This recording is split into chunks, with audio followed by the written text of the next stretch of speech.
you've created this protocol about how a situation can turn into when we're just zombies. Like when the adrenaline pushes, and you said this uh, in the documentary. I thought that was interesting. Like the adrenaline pumps, and you start imagining scenarios. All you're doing is having a conversation before that whole thing almost inevitably happened, and then it was stopped.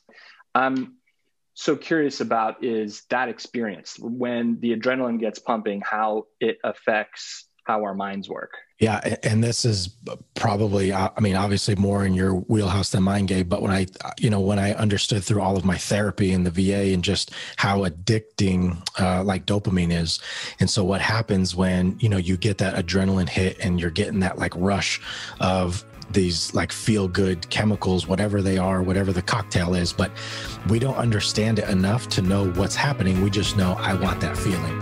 I want that feeling.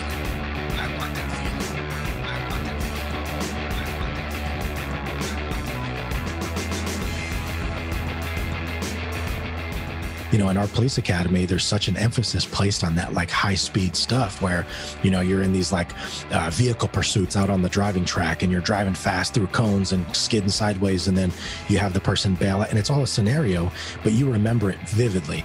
And then the person bails out and then you're chasing them and it's all part of the thing, but you remember that feeling. Well, that feeling becomes very addicting. And same thing when you're doing these tactical scenarios or you're breaking up a bar fight, even though it's in a training environment, because it's so realistic and they, do all this stress inoculation and all that to like get you amped up. And then they put you through these scenarios where you're not necessarily thinking very clearly. They're wanting you to like respond rapidly, which really does almost prevent this like thoughtful response. They want muscle memory. Well, muscle memory isn't always the best way to handle a situation, right? Especially when the situation they're creating is something this serious.